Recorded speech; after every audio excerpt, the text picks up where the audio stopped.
Europe 1, Mélanie Gomez et le docteur Jimmy Mohamed.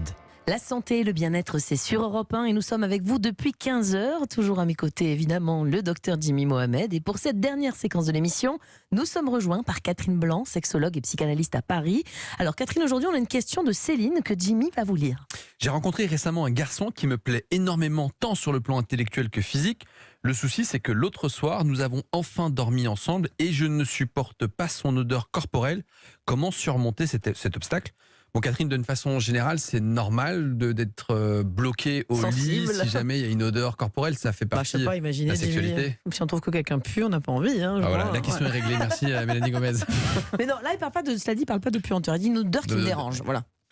D'abord, est-ce que c'est ponctuel ou est-ce que c'est son odeur corporelle ? C'est pas précisé. Voilà, donc si c'est ponctuel, on ne fait pas un drame et ça ne nécessite pas une question à Catherine Blanc.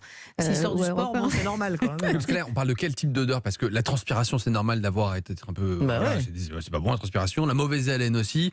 Si les parties génitales sont pas très propres aussi, bon on peut comprendre. Mais Non, là, c'est son odeur à lui. est-ce que vraiment on peut être perturbé par une odeur corporelle ?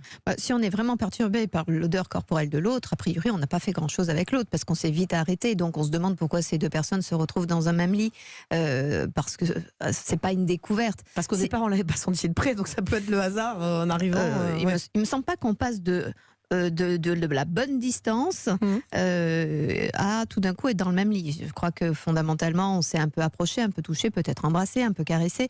Donc quand on se retrouve dans le même lit, a priori on a déjà senti l'autre, senti au sens de la relation, mais aussi au sens... Parce qu'on a tous une odeur, on est d'accord. Mais bien sûr, quand nous avons tous une odeur.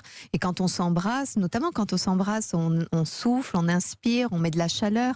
Donc les odeurs d'haleine, les odeurs de peau ressortent particulièrement fortement. Les odeurs de parfum, chauffées par l'haleine et nos souffles et nos ébats.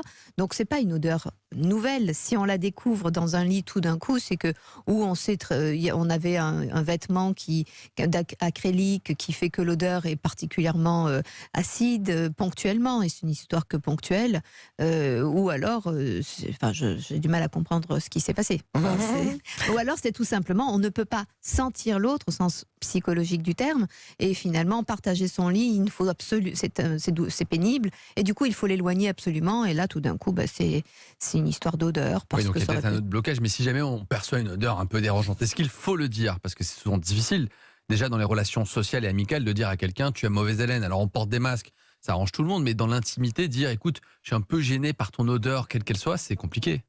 Oui, on peut le faire avec humour. Alors évidemment, quand on se connaît un peu plus, dire chouchou, tu veux pas prendre une douche, c'est évidemment beaucoup plus facile. Au début, c'est plus délicat. Au début, c'est délicat, mais on peut se dire waouh, on s'est un peu emballé là. On peut avoir une façon de dire ça sent les vestiaires, on va se doucher. Oui. On peut se mettre tous les. Vous pas de pincettes, vous pour dire à quelqu'un, à mon mari, surtout, mais ils sont toujours bons. Moi, j'ai de la chance. C'est pour ça, voilà. Non, mais on peut le dire en se disant oh là là, moi je sens que je sens fort et je vais aller me doucher. Tu viens, on va se doucher. On commence nos ébats sous la douche. On peut le faire. On peut vraiment le faire de façon légère.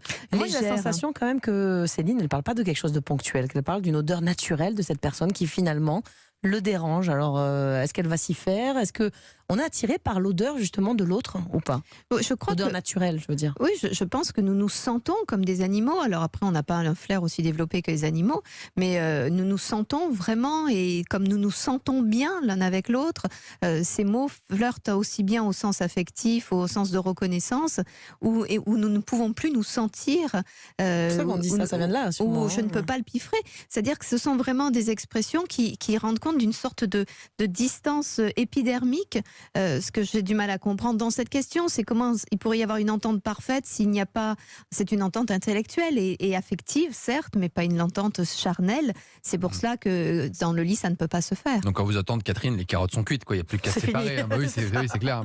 Si c'est vraiment... Alors, on ne peut pas le piffrer, comme vous dites. Voilà, je pense qu'il faut réfléchir, si ce n'est pas une question tout à fait psychologique, où dans les faits, on n'aime pas l'autre, il y a quelque chose qui nous dérange chez l'autre, et du coup, l'odeur en est une occasion. Si tel n'est pas le cas, il faut résoudre le problème, soit par la douche, soit c'est une question d'alimentation, c'est une question de microbiote, là c'est encore autre chose, et quand on aime les gens, on les accompagne pour se guérir, tout simplement, parce que ça c'est assez invalidant, pas que pour la relation, pour les relations en général. Merci beaucoup Catherine pour tous ces conseils.